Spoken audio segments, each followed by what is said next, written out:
عالی مقام خیمے سے باہر قرآن پاک کی تلاوت کر رہے ہیں، قرآن پاک کی تلاوت میں بیٹھے ہوئے ہیں۔ کوئی آنے والا آیا اور دیکھا کہ اس دشت ہولناک میں خیمے لگے ہوئے ہیں اور ایک شخص قرآن پاک کی تلاوت کر رہا ہے۔ آگے بڑھے، پوچھا کہ آپ اس دشت ہولناک میں کون ہیں، کہاں سے آئے اور کس طرف سے آئے، آپ کا نام کیا ہے؟ تو میں مضمون کو سمیٹتا ہوا عرض کروں، جب اس نے پوچھا تو امام عالی مقام جواب دیتے ہیں، کسی نے جب وطن پوچھا تو یوں حضرت نے فرمایا، کسی نے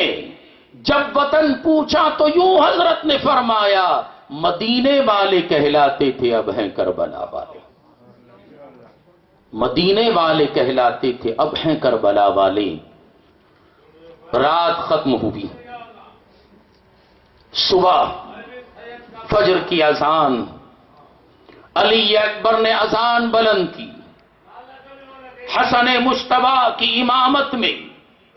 اہل بیت اطہار نے نماز فجر ادا پڑھی، اور اس کے بعد امر و سعد کی طرف سے آوازیں آ رہی ہیں۔ امام عالی مقام نے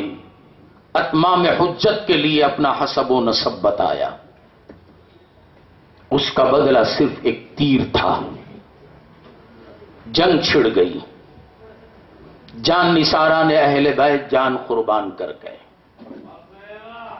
سارے کے سارے جام شہادت نوش کر گئے۔ ایک وقت آیا، ظہر کی نماز قریب ہے، امام عالی مقام میدان کربلا میں کھڑے ہو کر چاروں طرف آپ نے ٹکٹکی باندھی ہوئی دیکھا۔ صبح شام، کل شام سے صبح تک فلاں فلاں میرے خیمے کے کھڑے ہوئے تھے، اب دوپہر کا وقت ہے، سارے کے سارے جان نثار کر گئے۔ اور اس وقت میں مضمون کو سمیٹتا ہوا کربلا کی طرف آ رہا ہوں، ایک طرف کھڑے تھے، اچانک امام عالی مقام کی زبان اطہر سے ایک آواز آئی، وہ آواز یہ تھی، حل من مغیث یغیثنا، ہے کوئی میری مدد کرنے والا، میری فریاد سننے والا؟ یہ کیا آواز ہے؟ میں سوچنے لگا، امام عالی مقام اس رسول کے نواسے، جس رسول کے غلاموں کے صدقے کائنات پل رہی ہے، جس رسول کے غلاموں کے صدقے کائنات پل رہی ہے، هل تنصرون ويرزقون الا بضعفائكم، بخاری کی حدیث ہے، جن کے غلاموں کے صدقے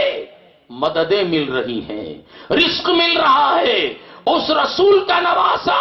آج میدان کربلا میں مجبور ہو کے پکار رہا ہے، حل من مغیث یغیثنا، ہے کوئی میری مدد کرنے والا، میری فریاد سننے